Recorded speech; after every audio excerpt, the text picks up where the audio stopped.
सूरज की हल्की किरणें जंगल में उतर रही थीं।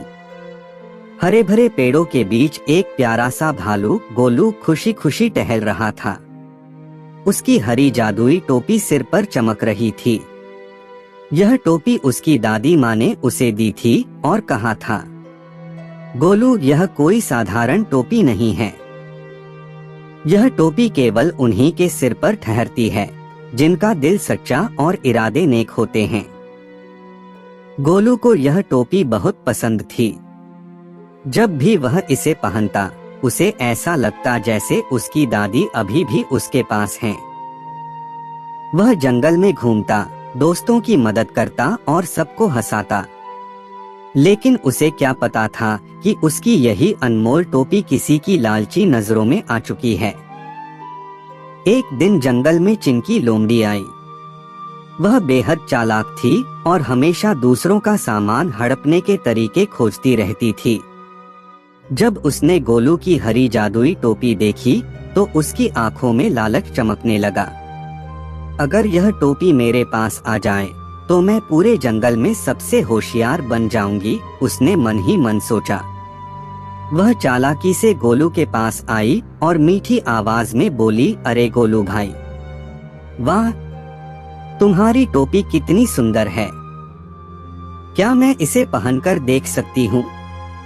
गोलू मुस्कुराया और बोला, बिल्कुल, लेकिन याद रखना, यह टोपी सिर्फ सच्चे दिल वालों का ही साथ देती है।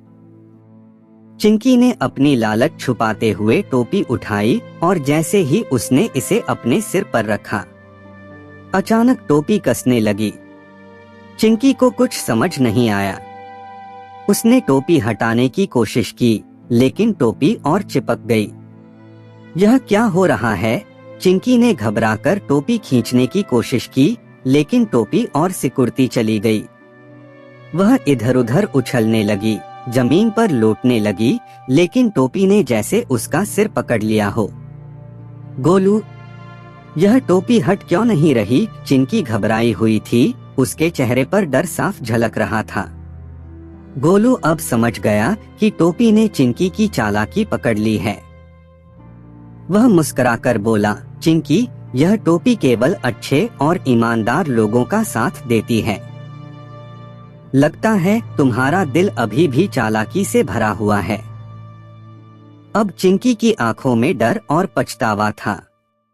चिंकी ने आंसू भरी आंखों से गोलू की तरफ देखा और धीरे से कहा, गोलू, मुझे माफ कर दो। मैं लालच में आ गई थी। अब मैं कभी किसी को धोखा नहीं दूंगी। जैसे ही उसने सच्चे मन से माफी मांगी, टोपी धीरे धीरे ढीली होने लगी। गोलू मुस्कुराया और टोपी अपने हाथ में ले ली। देखा, यह टोपी सिर्फ उन्हीं का साथ देती है जिनका दिल सच्चा होता है। चिंकी को अपनी गलती का एहसास हो गया था।